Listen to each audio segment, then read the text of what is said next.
بسم الله الرحمن الرحيم. وبه قال حدثنا هناد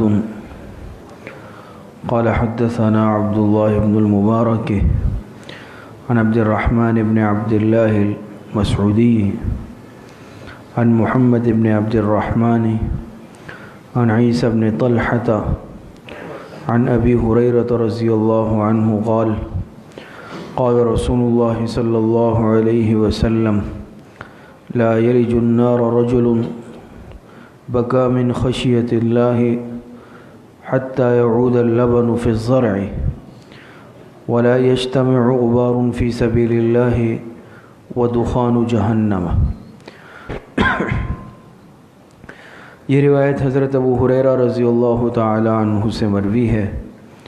وہ روایت کرتے ہیں جناب رسول اللہ صلی اللہ علیہ وسلم سے کہ جناب رسول اللہ صلی اللہ علیہ وسلم نے ارشاد فرمایا کہ وہ شخص جہنم کی آگ میں داخل نہیں ہوگا کہ جو اللہ پاک کے خوف سے رویا ہو یہاں تک کہ دودھ تھن میں واپس چلا جائے، داخل ہو جائے، اور جمع نہیں ہو سکتا اللہ کے راستے میں یعنی جہاد فی سبیل اللہ میں جو غبار لگا ہو وہ غبار اور جہنم کا دھواں یہ کبھی ایک ساتھ جمع نہیں ہو سکتا. یہ حضرت ابو ہریرہ رضی اللہ تعالی عنہ سے یہ روایت مروی ہے. ترمذی شریف کی روایت ہے باب ما جاء فی فضل البکاء من خشیۃ اللہ تعالی. اس میں حضور علیہ السلام نے ارشاد فرمایا کہ وہ شخص جہنم کی آگ میں داخل نہیں ہو سکتا، نہیں ہوگا جو اللہ پاک کے خوف سے رویا ہو، خشیت الہی سے رویا ہو، یہاں تک کہ دودھ یعنی وہ دودھ جو تھنوں سے جانور کے تھن سے نکالا گیا ہو وہ اس تھن میں واپس چلا جائے. یہ تعلیق بالمحال کہلاتا ہے، یعنی ایسی شرط بالمحال، تعلیق بالمحال کہ جس طرح دودھ تھنوں سے نکالا گیا دودھ وہ دوبارہ جانور کے تھن میں واپس نہیں جا سکتا، اسی طریقے سے وہ شخص جو دنیا میں اللہ کے خوف سے رویا ہو وہ بھی جہنم میں کبھی نہیں جا سکتا. اور دوسری بات اس میں ارشاد فرمائی کہ اللہ پاک کے راستے میں جہاد میں جو غبار انسان کو لگ جاتا ہے وہ غبار اور جہنم کا دھواں یہ ایک ساتھ جمع نہیں ہو سکتے. تو پہلی بات جو ارشاد فرمائی ہے کہ خشیت الہی کی وجہ سے جو انسان رویا ہو ایسا انسان جہنم کی آگ میں نہیں جائے گا. قرآن کریم میں اللہ پاک ارشاد فرماتے ہیں فَلْيَضْحَكُوا قَلِيلًا وَلْيَبْكُوا كَثِيرًا جَزَاءً بِمَا كَانُوا يَكْسِبُونَ. ایمان والوں کی یہی علامت ہوتی ہے، یہی نشانی ہوتی ہے کہ وہ ہنستے بہت کم ہے لیکن اللہ پاک کے خوف میں روتے زیادہ ہے. یہ ایمان کی علامت ہے اور ایمان والوں کی نشانی ہے. لیکن آج ہمارا معاملہ اگر دیکھا جائے تو اس کے برعکس ہے. ہم اپنا زیادہ وقت غفلت کی ہنسی میں گزارتے ہیں، ہنسنے میں زیادہ وقت گزارتے ہیں. اللہ پاک کی یاد میں، اللہ پاک کے رونے میں شاید ہی ہمارا کوئی لمحہ گزرتا ہو. حالانکہ ایمان والوں کی نشانی یہ بتائی گئی کہ وہ اللہ پاک کے خوف میں روتے زیادہ ہیں، خشیت الہی میں بکا زیادہ کرتے ہیں، اور ہنسنا بہت ہی کم ہوتا ہے. کیونکہ عام طور پر جو ہنسی ہوتی ہے وہ غفلت کی بنا پر ہوتی ہے. غافل انسان زیادہ ہنستا ہے، اور جو انسان غافل نہیں ہو بلکہ ہر وقت آخرت کا خوف، خشیت الہی جس انسان پر غالب ہوتی ہے تو وہ انسان وہ بکا میں مصروف ہوتا ہے، اللہ پاک کے خوف سے رونے میں. اسی طریقے سے ایک روایت میں آتا ہے جناب نبی کریم صلی اللہ علیہ وسلم نے ارشاد فرمایا، 3 باتیں ارشاد فرمائی جس میں آپ علیہ السلام نے ایک بات یہ ارشاد فرمائی، 3 تھی نا، املک علیک لسانک ولیسعک بیتک ولیبکی علی خطیئتک. تیسری بات آپ نے یہ ارشاد فرمائی کہ اپنے گناہوں پر رویا کرو، اپنے گناہوں کو یاد کر کے اس پر رویا کرو. آج ہم میں کون ایسا ہے جو اپنے کیے ہوئے گناہوں کو یاد کرتا ہے اور پھر اس پر روتا ہے؟ گناہ تو ہم کر لیتے ہیں لیکن گناہ کر کے ہم اس کو بھول جاتے ہیں۔ انسان روئے گا اس وقت جب اپنے گناہوں کا استحضار کرے گا، گناہوں کو یاد کرے گا، اور پھر اللہ پاک کی عظمت کو یاد کرے گا کہ اللہ پاک کتنی عظمت والے ہیں اور میں اللہ پاک کا محتاج بھی ہوں، اللہ پاک کی نعمتوں کو استعمال بھی کر رہا ہوں اور پھر اسی ذات کی نافرمانی بھی کر رہا ہوں۔ یہ تو اس کی عظمت شان کے خلاف ہے۔ دنیا میں جیسے قاعدہ ہے کہ الانسان عبد الحسان، انسان احسان کا بندہ ہے، جو اس پر احسان کرتا ہے یہ اس کا غلام بن جاتا ہے۔ تو اس اعتبار سے تو چاہیے تک ہم ایک لمحے بھی اللہ پاک کی نافرمانی نہیں کرتے۔ دنیا میں ہم پہ کوئی چھوٹا موٹا احسان کرتا ہے، ہم اس کے گیت گاتے پھرتے ہیں، اس کے آگے پیچھے پھرتے ہیں کہ اس شخص نے میرے ساتھ احسان کیا، لیکن وہ ذات جو دن رات ہم پر احسانات اور انعامات کی بارش کر رہی ہے اور ہم اسی قدر اس کی نافرمانی میں آگے بڑھ رہے ہیں، تو کیا یہ بات رونے والی نہیں ہے؟ یہ بات اس بات کی متقاضی نہیں ہے کہ انسان اللہ پاک کی ذات کا خوف دل میں لائے اور اس کی وجہ سے روئے؟ رونے کے علماء نے مختلف اسباب لکھے ہیں۔ دنیا میں انسان روتا تو ہے لیکن رونے کے مختلف اسباب ہو سکتے ہیں۔ کون سے اسباب مذموم ہیں، ناپسندیدہ ہے، کون سے اسباب محمود ہیں یعنی پسندیدہ ہے۔ ایک سبب علماء نے لکھا ہے خوشی کی وجہ سے رونا۔ بعض مرتبہ انسان خوشی کی وجہ سے بھی روتا ہے۔ بعض مرتبہ ہوتا ہے نا، کہتے ہیں خوشی کے آنسو ہے، بہت خوشی مل جاتی ہے انسان، بھائی کسی کو بہت عرصہ اولاد نہیں ہے یا اولاد نرینہ، 15 سال 20 سال بعد اطلاع ملی بھائی آپ کا بچہ ہوا ہے، آپ کی اولاد ہو گئی ہے، خوشی سے آنسو آ جاتے ہیں۔ بعض مرتبہ ماں کو اطلاع ملی کہ بھائی بیٹا جو ہے بہت سالوں بعد باہر ملک سے آیا ہے، خوشی سے آنسو آ جاتے ہیں۔ تو بہت سارے اسباب اور عوامل ایسے ہوتے ہیں کہ جس کی وجہ سے انسان خوشی کی بنیاد پر بھی اس کے آنکھوں میں آنسو آ جاتے ہیں، یہ خوشی کی وجہ سے رونا کہلاتا ہے۔ یا پھر سبب ہوتا ہے دوسرا غم کی وجہ سے رونا، کوئی غم کی خبر ملتی ہے حادثے کی، ماں کو خبر ملی بیٹے کا انتقال ہوا، والدین کے جو ہے انتقال کی خبر ملی، کسی طالب علم کو اطلاع ہوئی کہ تم امتحان میں فیل ہو گئے ہو، یا مختلف اسباب اس کے ہو سکتے ہیں۔ تو اس صدمے کی وجہ سے بھی کیا ہوتا ہے، انسان کو رونا آ جاتا ہے۔ تیسری وجہ علماء نے لکھی ہے فزع کی وجہ۔ فزع کہتے ہیں ڈر کو، خوف، یعنی دنیاوی خوف مراد ہے اس سے۔ اب یہ کوئی بھی دشمن کا خوف بھی ہو سکتا ہے، کسی درندے کا خوف بھی ہو سکتا ہے، کسی اعتبار سے بھی خوف ہو سکتا ہے کہ انسان خوف کی وجہ سے کیا کرتا ہے، روتا ہے۔ اور عام طور پر جو بچے ہوتے ہیں آپ نے دیکھا ہوگا کہ بھئی بعض مرتبہ ماں باپ ڈرا دیتے ہیں، یا استاذ کا ڈر ہوتا ہے، یا کسی اعتبار سے بھی ڈر ہوتا ہے تو ڈر کی وجہ سے رونے لگ جاتے ہیں، تو یہ کہلاتا ہے فزع، یعنی ڈر کی وجہ سے رونا۔ ریا کی وجہ سے بھی ہوتا ہے، ریاکاری، دکھلاوے کے آنسو۔ ہم عام طور پہ کہہ رہے ہیں کہ مگرمچھ کے آنسو بہا رہے ہو، یہ ایک تشبیہ دی جاتی ہے کہ مگرمچھ جو دھوپ میں لیٹا ہوتا ہے اس کی آنکھوں سے آنسو بہہ رہے ہوتے ہیں، تو جو جانور یا پرندہ اس کو معصوم سمجھ کے قریب جاتا ہے وہ پھر جو ہے اس کا شکار بھی ہو جاتا ہے۔ تو کہتے ہیں یہ دھوکے کے آنسو ہے۔ تو بعض مرتبہ ریاکاری کے آنسو بھی ہوتے ہیں۔ اسی طریقے سے درد کی وجہ سے بھی رونا ہو سکتا ہے، انسان کے جسم میں کوئی تکلیف ہے، بیماری ہے، ناقابل برداشت درد ہے۔ بعض مرتبہ بستر پہ دیکھ لیں، اسپتالوں میں دیکھ لیں کہ ایسے ایسے امراض اللہ پاک سب کی حفاظت فرمائے کہ وہ انسان کی برداشت سے باہر ہو جاتے ہیں۔ جب تکلیف انسان کی برداشت سے باہر ہو جاتی ہے تو پھر بعض مرتبہ اس کی وجہ سے بھی رونا ہوتا ہے، تو یہ درد کی وجہ سے رونا کہلاتا ہے۔ بعض مرتبہ شکر کی وجہ سے بھی ہوتا ہے، اللہ پاک کے شکر کی وجہ سے، لیکن یہ وہ کرتے ہیں کہ جن کا اللہ پاک سے تعلق جڑا ہوا ہوتا ہے۔ جب وہ دیکھتے ہیں کہ میں کیسا گناہگار انسان ہوں، کمزور انسان ہوں، اس کے باوجود اللہ پاک کی اتنی نعمتیں ہیں مجھ پر، اللہ پاک کے اتنے احسانات ہیں مجھ پر، تو اس کی وجہ سے بھی انسان روتا ہے۔ جناب نبی کریم صلی اللہ علیہ وسلم آپ اکثر محزون رہتے تھے، غمگین رہتے تھے، فکر مند رہتے تھے، حالانکہ آپ بخشے بخشائے تھے، لیکن اس کے باوجود یہ کیا تھا، آپ نے فرمایا نہیں کہ کیا میں شکر گزار بندہ نہ بنوں؟ تو شکر کی وجہ سے بھی رونا ہوتا ہے۔ اور ساتواں وہ ہے خشیت الہی کی وجہ سے رونا، جس پر یہ بات چل رہی ہے۔ حدیث میں جس کی فضیلت آئی کہ جو انسان دنیا میں اللہ پاک کے خوف سے رویا یہ شخص جہنم کی آگ میں داخل نہیں ہوگا۔ اور حدیث مبارکہ میں بھی آتا ہے نا کہ اللہ پاک کو 2 قسم کی آنکھیں وہ ایسی ہے جو اللہ پاک کو بہت زیادہ پسند ہے۔ دو قسم کے آنسو اور نشان ایسے ہیں جو اللہ پاک کو پسند ہے۔ ایک وہ آنسو، پانی کا قطرہ جو آنکھ سے بہہ جائے اللہ پاک کے خوف میں، یہ اللہ پاک کو بہت پسند ہے۔ دوسرا وہ خون کا قطرہ جو اللہ کے راستے میں لڑتے ہوئے جسم سے گر جائے، وہ اللہ پاک کو بہت پسند ہے۔ یہ دو نشان اور دو قطرے اللہ پاک کو بہت پسند ہے، ایک آنسو جو خشیت الہی کی وجہ سے نکلے، اور دوسرا خون کا قطرہ جو اللہ کے راستے میں گرے، یہ اللہ پاک کو بہت پسند ہے۔ اسی طریقے سے روایت میں آتا ہے کہ دو قسم کی آنکھیں ایسی ہیں کہ جنہیں جہنم کی آگ نہیں چھوئے گی۔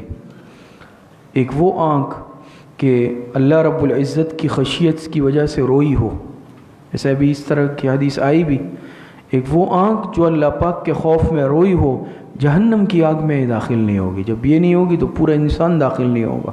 اور دوسری وہ جو اللہ کے راستے میں پہرا دے آنکھ، پہرا دینے کی وجہ سے وہ جاگے، وہ آنکھ بھی جہنم کی آگ میں داخل نہیں ہوگی۔ اور علماء نے عجیب نکات لکھے ہیں، بطور فائدے کے عرض کرتا ہوں کہ دیکھیں، علماء نے لکھا ایک آنکھ کا پانی ہوتا ہے، آنکھ کو کہتے ہیں چشم فارسی میں، ایک ہوتا ہے چشم، ایک ہوتا ہے چشمہ۔ چشمہ یعنی پانی کا چشمہ۔ جو پانی کا چشمہ ہوتا ہے اس میں بھی پانی ہوتا ہے، قطرے ہوتے ہیں، اور جو یہ جو چشم ہے انسان کی آنکھ ہے، اس سے بھی پانی نکلتا ہے۔ لیکن دونوں میں فرق کیا ہے؟ علماء نے لکھا ہے کہ جو انسان کی جو عام چشمے سے نکلتا ہے وہ پانی کہلاتا ہے، اور جو انسان کی چشم سے، جسم والی آنکھ سے نکلتا ہے وہ آنسو کہلاتا ہے۔ اسی طریقے سے جو پانی کے چشمے سے نکلتا ہے یہ انسان کی جسم کی پیاس کو بجھاتا ہے۔ جو پانی ہوتا ہے نا چشمے کا، انسان اس سے لے کر پی لیتا ہے، اپنے جسم کی پیاس کو بجھا دیتا ہے۔ لیکن جو آنسو، جو پانی چشم سے نکلتا ہے، وہ انسان کی روح کی پیاس کو بجھا دیتا ہے۔ اسی طریقے سے علماء نے لکھا کہ جو چشمے کا پانی ہوتا ہے وہ دنیا کے گلشن کو، باغ کو سیراب کرتا ہے۔ پانی ہم ڈالتے ہیں نا پودوں کو، پودے اگتے ہیں، اور جو چشم سے، آنکھ سے نکلنا ہوا پانی ہوتا ہے وہ انسان کے دل کی زمین کو آباد کرتا ہے، دل کے گلشن کو آباد کرتا ہے۔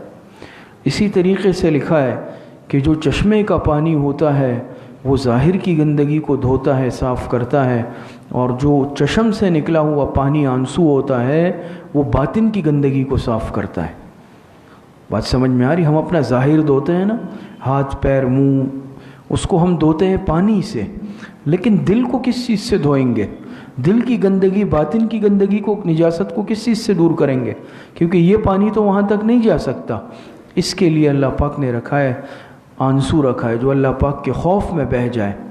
وہ آنسو جب نکلتا ہے انسان کے دل کی ساری گندگی صاف ہو جاتی ہے اور دھل جاتی ہے۔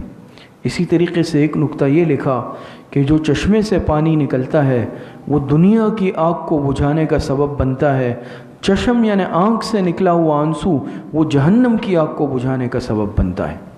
اتنا اللہ پاک نے فرق رکھا، حالانکہ معمولی سا آنسو ہوگا، لیکن اس کے اللہ پاک نے اتنے فائدے اور برکات رکھے کہ انسان جہنم کی آگ سے محفوظ ہو جاتا ہے، اور یہ کوئی معمولی بات تو نہیں ہے۔ لیکن آج ہم اپنی کیفیت کو دیکھ لیں کہ ہماری کیفیت کیا ہے۔ تو اسی طرح علماء نے حدیث مبارکہ میں آتا ہے کہ 3 قسم کی آنکھیں وہ ہیں، وہ قیامت کے دن نہیں روئے گی، ان کو رونا نہیں پڑے گا۔ 3 قسم کی آنکھیں، اس میں ایک آنکھ وہ ہے کہ جو اللہ پاک کی خشیت کی وجہ سے روئی ہو۔ آخرت میں اگر دنیا میں ہم گناہ کریں گے، دنیا میں تو ہم روتے نہیں ہیں، ہماری آنکھیں خشک ہو گئی ہے۔ آج ہمیں جہنم کا تذکرہ سن کر رونا نہیں آتا، آج ہمیں جو جہنم کے عذاب ہے اس سے ڈرایا جائے تو ہمیں رونا نہیں آتا، اس لیے کہ دل نہیں ہے، ہم دل کو سل بنا چکے ہیں۔ پتھر کی سل ہوتی ہے نا، وہ سخت ہوتی ہے، اس میں کوئی چیز جذب نہیں ہوتی۔ دل نرم ہوتا ہے، نرم چیز جو ہوتی ہے اس میں پانی جذب ہو جاتا ہے، اس میں باہر کی چیز جذب ہوتی ہے، لیکن آپ دیکھتے ہیں پتھر کی جو سخت سل ہوتی ہے اس میں کوئی چیز اندر نہیں جاتی۔ تو آج وجہ کیا ہے کہ ہماری آنکھ سے آنسو نہیں نکل رہے؟ اس لیے کہ ہم پر خیر کی بات، نیکی کی بات اور آخرت کے ڈراوے یہ ہم پر اثر نہیں کر رہے. کیوں؟ آج گناہ کر کر کے ہم دل کو سل بنا چکے ہیں. آج دل کو ہم سخت کر چکے ہیں. دل میں نرمی ختم ہو گئی ہے. دل میں قساوت آ چکی ہے. اور اس قساوت کا نقصان کیا ہے؟ اس قساوت کا نقصان یہ ہے کہ آج ہماری آنکھ سے خشیت الہی اور خوف الہی کی وجہ سے آج آنسو نہیں نکل رہے. حالانکہ کتنا قیمتی آنسو ہے. آپ حضرات کے سامنے بات آئی اور یہ جو حدیث پڑھی گئی اس میں بھی آپ علیہ السلام نے فرمایا کہ جس طرح جانور کے تھن سے نکلا ہوا دودھ اس تھن میں واپس نہیں جا سکتا، جس آنکھ سے اللہ پاک کے خوف سے دنیا میں آنسو نکلے ہو وہ جہنم میں نہیں جا سکتی. جہنم میں نہیں ڈالیں گے اللہ پاک. اور اللہ پاک کو یہ دو قطرے بہت پسند ہوتے ہیں. ایک جو اللہ پاک کے خوف میں کسی کی آنکھ سے بہہ گیا، دوسرا اللہ پاک کے راستے میں جسم سے بہہ گیا. لیکن آج ہم دیکھ لیں کہ کس قدر آج اللہ پاک کے خوف میں، خشیت میں ہمارا رونا ہوتا ہے. یہ دیکھ لیں حضرت حسن بصری رحمۃ اللہ علیہ ایک مرتبہ جا رہے تھے، دیکھا ایک نوجوان ہنس رہا ہے، قہقہے لگا رہا ہے. حضرت حسن بصری رحمۃ اللہ علیہ نے پوچھا بھئی نوجوان یہ بتاؤ تم پل صراط پر سے گزر گئے ہو؟ اس نے کہا نہیں.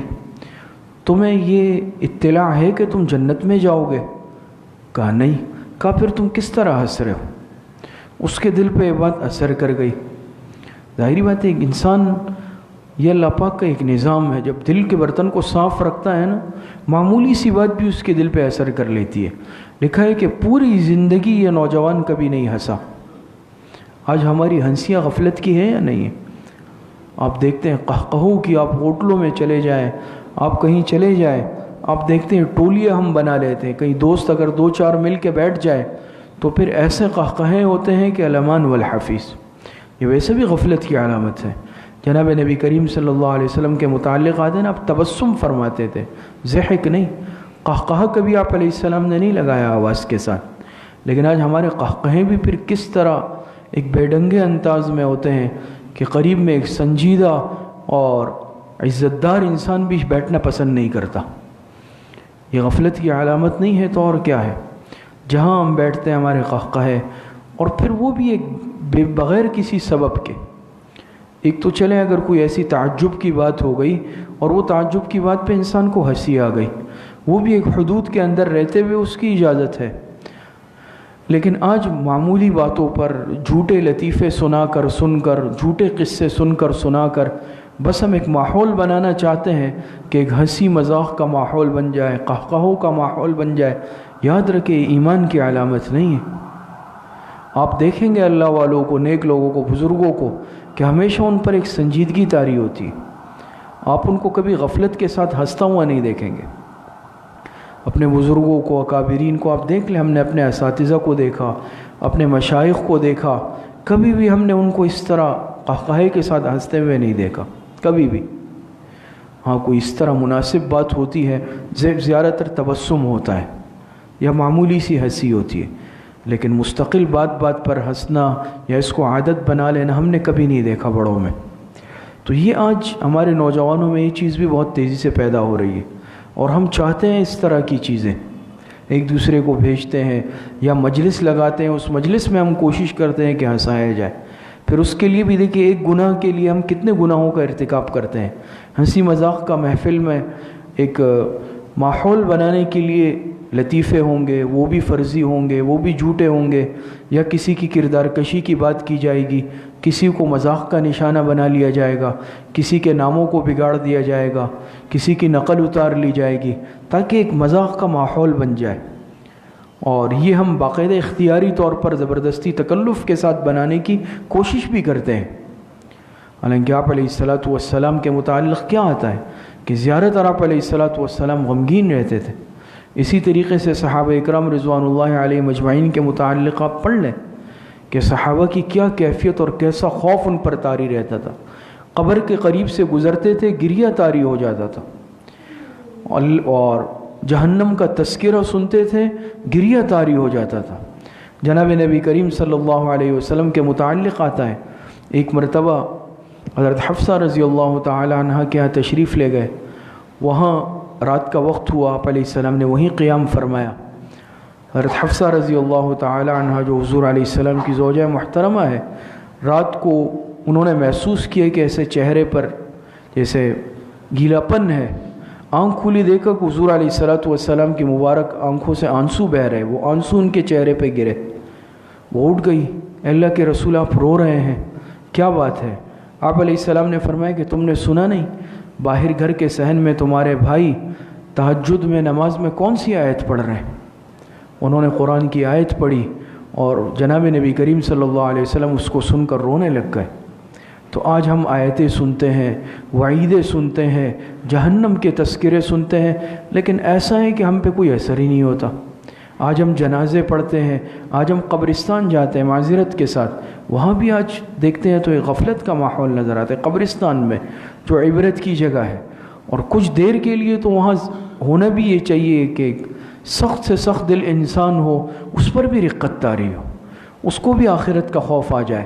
لیکن دیکھتے ہیں تو وہاں بھی ٹولیاں بنی ہوتی ہے، کوئی کاروبار کی بات کر رہا ہے، کوئی گھر کی بات کر رہا ہے، کوئی جائیدادوں کی بات کر رہا ہے، یہ باتیں چل رہی ہوتی ہیں۔ اور آج بالکل ایک غفلت والی زندگی کی طرف حقیقت یہ ہے کہ ہم جا چکے ہیں اور تیزی کے ساتھ جا رہے ہیں۔ تو بہرحال ضرورت اس بات کی ہے کہ ہر انسان آخرت کی تیاری کر لے، اور یہ ایسا مرحلہ ہے کہ آخرت، قبر تو سب سے پہلا مرحلہ ہے، پہلی منزل ہے، پھر اس کے بعد بہت سارے منازل ہیں، اللہ پاک کے سامنے پیشی بھی ہے۔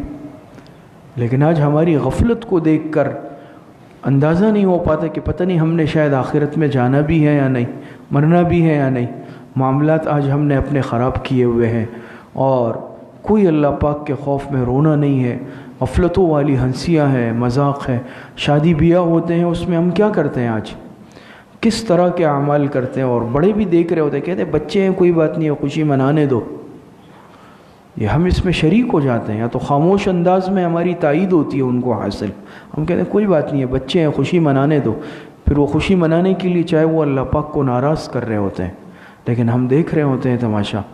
تو بہرحال بس عرض کرنے کا مقصد یہ ہے کہ آپ علیہ السلام نے ارشاد فرمایا کہ وہ شخص جہنم میں داخل نہیں ہوگا جو اللہ پاک کے خوف سے رویا ہو۔ اور جو آپ علیہ السلام نے نصائح فرمائے حدیث میں، اس میں ایک نصیحت یہ بھی فرمائی نا میں نے آپ سے کہ وَلْيَبْكِ عَلَىٰ خَطِيئَتِكَ، تمہیں چاہیے کہ اپنے گناہوں پر کثرت سے رویا کرو۔ یعنی نجات والی 3 باتیں آپ علیہ السلام نے ارشاد فرمائی۔ نجات کس چیز میں ہے؟ آپ علیہ السلام سے پوچھا گیا، آپ نے فرمایا املک علیک لسانک، اپنی زبان، تمہاری زبان تمہارے قابو میں رہے۔ ولیسعک بیتک، تمہارا گھر تمہارے لیے کشادہ رہے۔ گھر کشادہ ہونے کا مطلب کیا ہے کہ بے مقصد گھر سے نہ نکلو۔ جو ایک تو یہ کہ انسان نماز کے لیے نکل رہا ہے، حلال رزق روزگار کے لیے، ضروری کام کے لیے، لیکن جو ہم عادت بنا لیتے ہیں کہ باہر بیٹھنا، بیکار میں نکلنا، چونکہ فتنوں کا زمانہ ہے، تو آپ نے فرمایا وَلْيَسْعَكَ بَيْتُكَ، تمہارا گھر تمہارے لیے کشادہ رہے، یعنی اپنا زیادہ وقت گھر میں گزارو تاکہ فتنوں سے بچ جاؤ۔ اور تیسری نصیحت فرمائیں وَلْيَبْكِ عَلَىٰ خَطِيئَتِكَ، تمہیں چاہیے کہ اپنے گناہوں پر رویا کرو۔ یہ 3 کام انسان جب کرے گا یہ نجات پالے گا۔ اللہ پاک صحیح عمل کی توفیق عطا فرمائے۔ الحمدللہ رب العالمین والعاقبۃ للمتقین والصلاۃ والسلام علی